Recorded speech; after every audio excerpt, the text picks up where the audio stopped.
कहानी शुरू 6 अगस्त 1897 से होती है। हमें डिमेटर नाम की एक शिप दिखाई जाती है। शिप में कोई भी नहीं था। जब शिप किनारे पर पहुंचती है तो पुलिस उस शिप की छानबीन करने आती है तो उन्हें भी वहां पर कुछ नहीं मिला था। सभी बहुत हैरान थे कि ऐसे खाली शिप किसी दूसरे शहर में कैसे आ सकती है। तभी छानबीन करते हुए पुलिस को एक डायरी मिलती है जो कि इस शिप के कैप्टन की थी।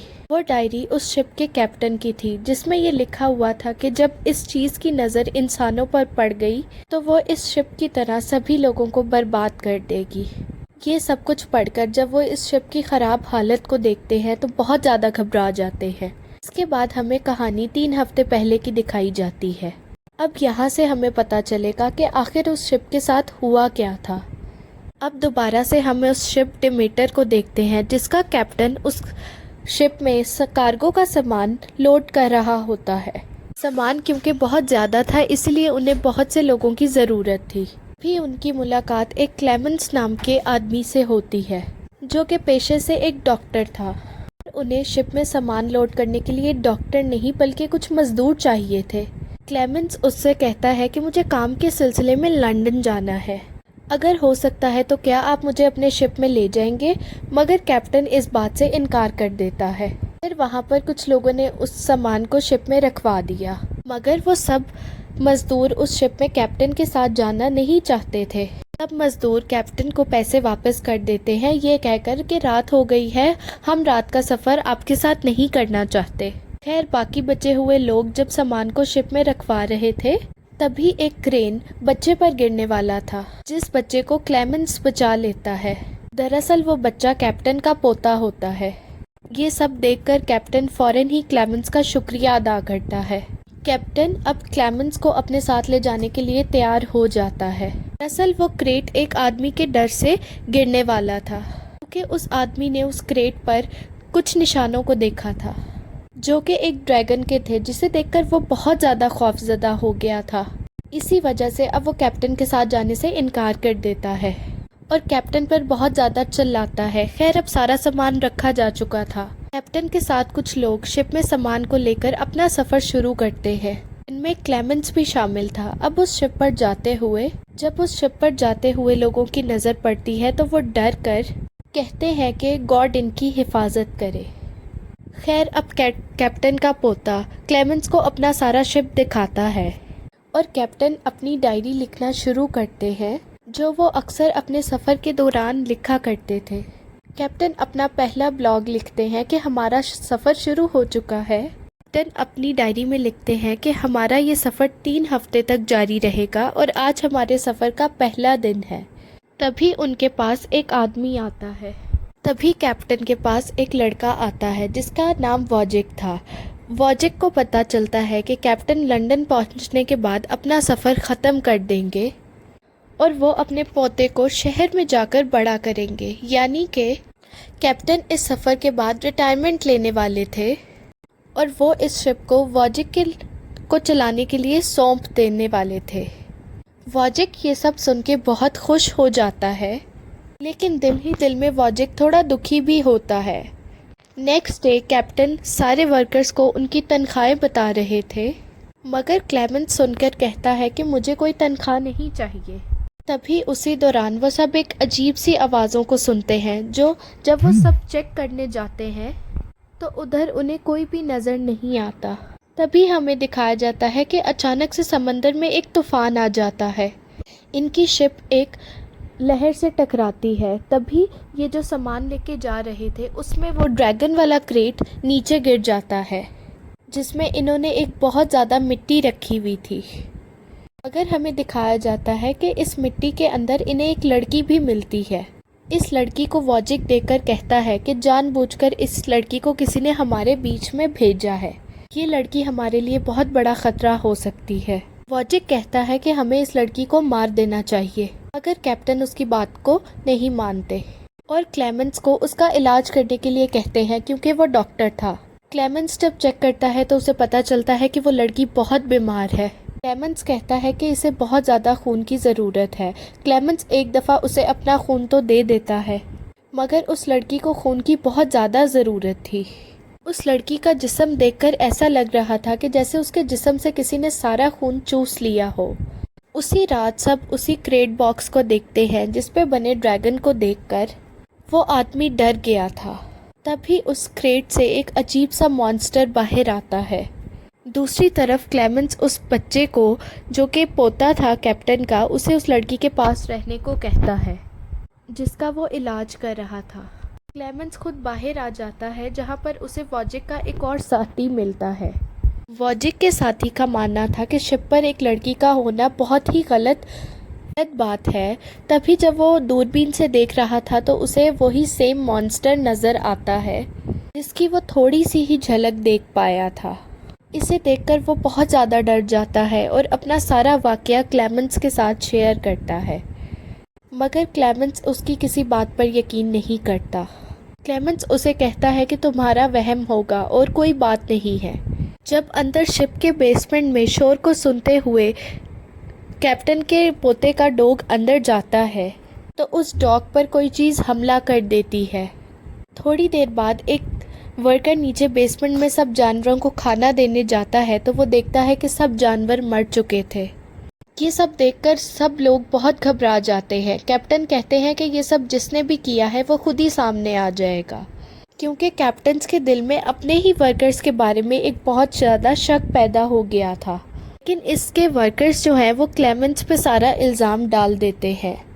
कैप्टन कहते हैं कि क्लेमेंस और वो लड़की ऐसा कुछ भी नहीं कर सकते। जब कैप्टन जानवरों को गौर से देखते हैं तो उन्हें पता चलता है कि इन सब की मौत किसी इन्फेक्शन की वजह से हुई है। इसीलिए अब वो सभी मरे हुए जानवरों को पानी में फेंकने का हुक्म देते हैं, जिसके बाद इसी तरह आहिस्ता आहिस्ता उनका सफ़र 2 हफ्तों तक गुजर गया था।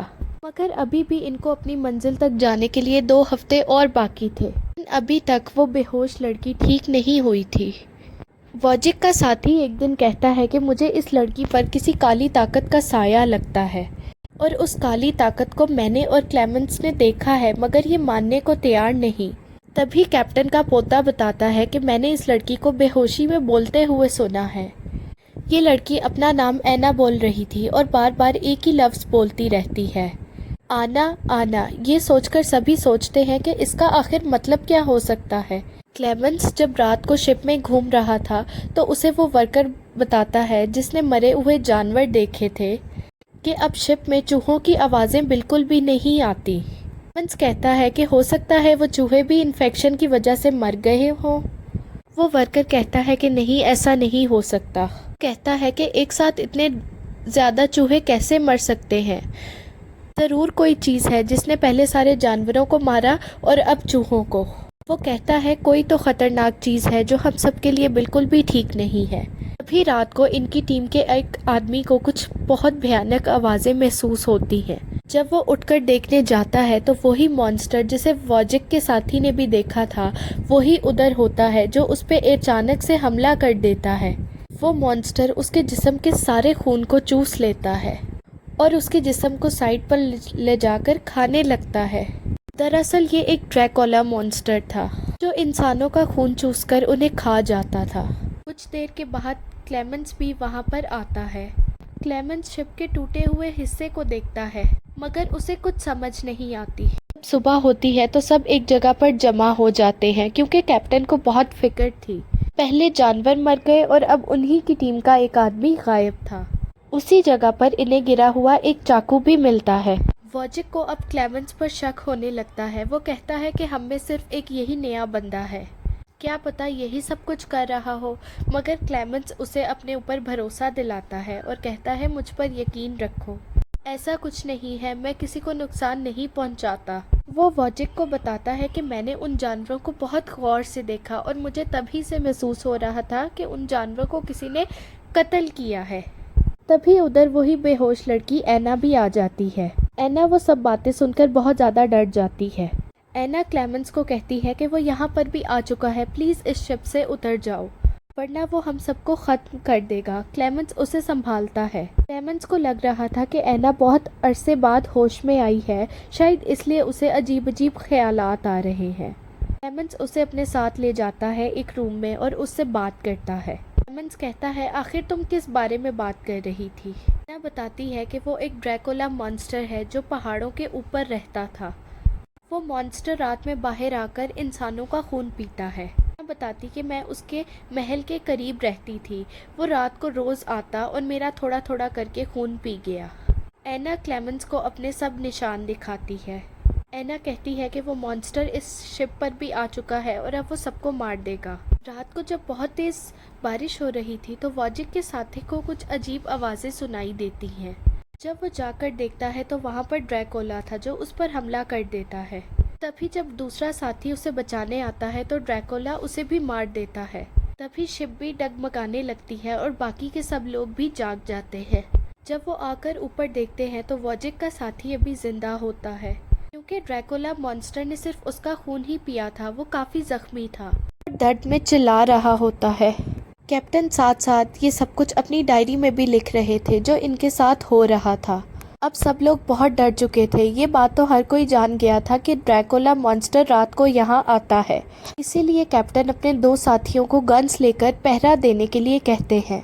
बाकी के लोगों को कहते हैं कि तुम लोग वॉजिक के साथ जाकर शिप की तलाशी लो। वॉजिक के उसी जख्मी साथी को बांध दिया जाता है। सभी को ये डर था कि इसे ड्रैकुला ने काटा है तो ये भी वैम्पायर ड्रैकुला ना बन जाए। कैप्टन का पोता जो शिप की लॉबी में था बाहर आ जाता है। देखता है कि वॉजिक का साथी भी ड्रैकुला में बदल चुका था। इसीलिए वो उठकर कैप्टन के पोते पे हमला करने की कोशिश करता है, लेकिन वो अपने आप को कैबिन में लॉक कर लेता है और मदद के लिए चीखने चिल्लाने लगता है। उसकी आवाज़ को सुनकर सभी कैप्टन के पोते की तरफ भागते हैं। जब वो सब अंदर आते हैं तो अंदर अपने साथी को ही देखते हैं जो कि ड्रैकुला में बदल चुका था। तभी कैप्टन उस कैबिन के दरवाजे को खोलते हैं जिसे कैप्टन के पोते ने लॉक कर लिया था। ये कैप्टन दरवाजे में से देखते हैं कि उस कैबिन में ड्रैकुला मॉन्स्टर भी मौजूद था। इससे पहले वो ड्रैकुला को रोकते या अपने पोते को बचाते, ड्रैकुला ने उनके पोते पर हमला कर दिया था।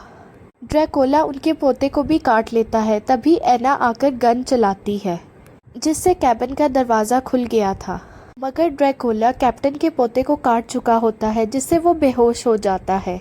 सभी उस बच्चे के लिए बहुत ज़्यादा फिक्रमंद थे। क्लेमेंस उसका इलाज करता है और उसे अपना खून देता है। उन्होंने अपने उस साथी को बांध दिया था जो ड्रैकुला में बदला हुआ था। जैसे ही सुबह होती है तो सूरज की रोशनी से वो वैम्पायर ड्रैकुला जल जाता है। वॉजिक भी उसे गोली मार देता है। फिर रात होती है। रात को सभी बैठे बातें कर रहे थे। इनका एक साथी कहता है, हमें हमारे गुनाहों की सज़ा मिल रही है। क्लेमेंस कहता है, नहीं ऐसा कुछ नहीं है, मुझे तो ये फिक्र है जैसे हमारा एक साथी ड्रैकुला के काटने से ड्रैकुला में बदल गया। क्या पता कैप्टन के पोते के साथ भी ऐसा ही हो। वॉजिक आगे से कहता है, तुम्हारी इस बात का क्या मतलब है? वॉजिक कहता है, क्या हमें उसे मार देना चाहिए? क्लेमेंस कहता है, नहीं, हमें कोई तो हल ढूंढना होगा कि हम उसे बचा सके। वो एना के साथ जाकर सभी क्रेट्स को चेक करता है। उन्हें ड्रैकुला का क्रेट तो मिल गया था मगर उसमें ड्रैकुला नहीं था क्योंकि वो तो अपने शिकार पर था। वो कैप्टन के एक और साथी को मार देता है जो डर की वजह से यहाँ से एक छोटी कश्ती लेकर भाग रहा था। जब सुबह होती है तो कैप्टन को पता चलता है कि उनके पोते की मौत हो गई है। वो इस बात पर बहुत ज़्यादा दुखी थे। जब उनके पोते की लाश को पानी में फेंकने ही लगे थे तो तभी कैप्टन अपने पोते की लाश को हिलता हुआ देखते हैं। जब वो उसके पास जाकर उसका मुंह खोलते हैं तो वो भी एक ड्रैकुला में चेंज हो गया था मगर धूप की वजह से जलने लगता है। यही देखकर सभी उसे पानी में फेंक देते हैं जिससे अब उसकी भी मौत हो चुकी थी। कैप्टन अपने पोते की मौत की वजह से बहुत ज़्यादा दुखी थे, इसीलिए सब उन्हें आराम के लिए भेज देते हैं। अब सभी बैठकर आपस में बात करते हैं। क्लेमेंस और उसके बचे हुए साथी मिलकर सोचते हैं कि ड्रैकुला को कैसे पकड़ा जाए क्योंकि इतनी आसानी से उसे पकड़ नहीं सकते। अगर उन्होंने ये प्लान बनाया कि वो इस शिप के साथ ही उसे पानी में डुबोने लगे थे। जब ये अपना सारा प्लान क्लेमेंस जाकर कैप्टन को बताता है तो वो कहते हैं, नहीं, तुम सब ऐसा नहीं कर सकते क्योंकि उस ड्रैकुला वैम्पायर ने मुझसे वादा किया है कि वो मेरे पोते को वापस ज़रूर करेगा। यहीं पर एना कहती है कि नहीं, ऐसा कुछ नहीं हो सकता क्योंकि मैं इस सब के बारे में जानती हूँ। ड्रैकुला हमें ऐसे ही अपने जाल में फंसाता है। जो चीज़ें हमें बहुत प्यारी होती हैं उसने इसी तरह अपने जाल में फंसाकर मुझे भी एक बॉक्स में कैद कर दिया और फिर आहिस्ता आहिस्ता मेरा खून चूसने लगा। कैप्टन भी एना की इस बात को समझ गए थे, इसलिए वो आखिरी बार इस शिप को खुद चलाने का सोचते हैं, क्योंकि जिसके लिए कैप्टन जीना चाहते थे वो तो अब इस दुनिया में था ही नहीं। तो इसीलिए अब कैप्टन को अपनी जान की भी कोई परवाह नहीं थी। रात हो चुकी थी, सभी मिलकर ड्रैकुला के लिए जाल बिछा देते हैं, मगर उसे पकड़ना इतना आसान नहीं था, इसीलिए वो इनके एक साथी पर हमला कर देता है। फिर वो ड्रैकुला वॉजिक पर हमला करता है, इससे वॉजिक बहुत ज़्यादा जख्मी हो जाता है। वॉजिक शिप में जल्दी जल्दी सुराग करने लगता है, मगर ड्रैकुला उसे भी मार देता है। इसके बाद ड्रैकुला कैप्टन पर भी हमला करके उन्हें मार देता है। इसी दौरान कैप्टन क्लेमेंस को अपनी डायरी के बारे में बताते हैं। कैप्टन कहते हैं कि दुनिया को इस बारे में बताना कि हमारे साथ इस शिप पर क्या हुआ था, और सब सच है। क्लेमेंस को अब गुस्सा आ गया था। क्लेमेंस चिल्लाता है और गुस्से में ड्रैकुला को कहता है कि तुम कोई गॉड नहीं हो जो ऐसे लोगों को मार दोगे। तभी वो ड्रैगन क्लेमेंस पर भी आकर हमला करता है, मगर एना आकर गोली मार देती है ड्रैगन को। लेकिन अब ड्रैकुला एना को भी मारने वाला था। जब क्लेमेंस आकर उसे बचाता है तो ड्रैकुला उसे पकड़ लेता है, उसे मारने ही वाला था। तभी क्लेमेंस उसे कहता है कि तुम्हें क्या लगता है मैं तुमसे डरता हूँ? क्लेमेंस उसे कहता है तुमसे मैं नहीं डरता। तभी ड्रैकुला क्लेमेंस की गर्दन को उठाकर ऊपर उठाता है। गर्दन को उठाकर ड्रैकुला क्लेमेंस से कहता है कि अब तुम ज़रूर डरोगे। तभी एना एक रस्सी को काट देती है, जिसकी वजह से ड्रैकुला एक क्रेट के नीचे आकर दब जाता है। तभी क्लेमेंस और एना दोनों पानी में छलांग मार देते हैं और यहीं से कहानी पहले वाले सीन के साथ आकर मिल जाती है। जैसा कि हम कहानी के शुरू में देखते हैं कि डिमेटर शिप खाली किनारे पर आकर रुक जाती है, जिसे देखकर सभी हैरान थे। तो यहाँ पर आपको सारी कहानी समझ आ गई होगी कि इस शिप के साथ आखिर हुआ क्या था। अब ड्रैकुला भी वहाँ से भाग चुका था और क्लेमेंस और एना तैरते हुए कहीं और पहुँच गए थे। वहाँ पहुंचकर एना भी ड्रैकुला में बदल जाती है, क्योंकि जाहिर है ड्रैकुला ने उसे भी बाइट किया था। इसीलिए एना खुद ही क्लेमेंस से दूर चली जाती है और सूरज की किरण निकलते ही एना जलकर मर जाती है। कुछ दिन बाद हमें क्लेमेंस दिखाया जाता है, जो अब लंदन में था। लंदन में हर जगह डिमेटर शिप की बातें थी। उसकी कहानी भी कैप्टन की डायरी के जरिए सबको पता चल चुकी थी। इस शिप के अंदर कोई भी नहीं बचा था, लेकिन उसके अंदर क्लेमेंस और ड्रैकुला बच गए थे। इसके बारे में अब कोई कुछ भी नहीं जानता, लेकिन क्लेमेंस जानता है कि ड्रैकुला इसी ही शहर में कहीं छुपा हुआ है, जिसके बारे में किसी को कुछ नहीं पता कि ड्रैकुला कहाँ पर है। फिर हमें ड्रैकुला दिखाया जाता है, जो कि इंसानी कपड़ों में इंसान का रूप धारे इंसानों में ही रह रहा था। उस ड्रैकुला की नज़र अभी भी क्लेमेंस पर है। उधर क्लेमेंस भी उस ड्रैकुला की तलाश में था, ताकि वो उससे बदला ले पाए। क्या क्लेमेंस उस ड्रैकुला को ढूंढ पाएगा? इसी सस्पेंस के साथ यहाँ पर इस फिल्म की कहानी खत्म हो जाती है।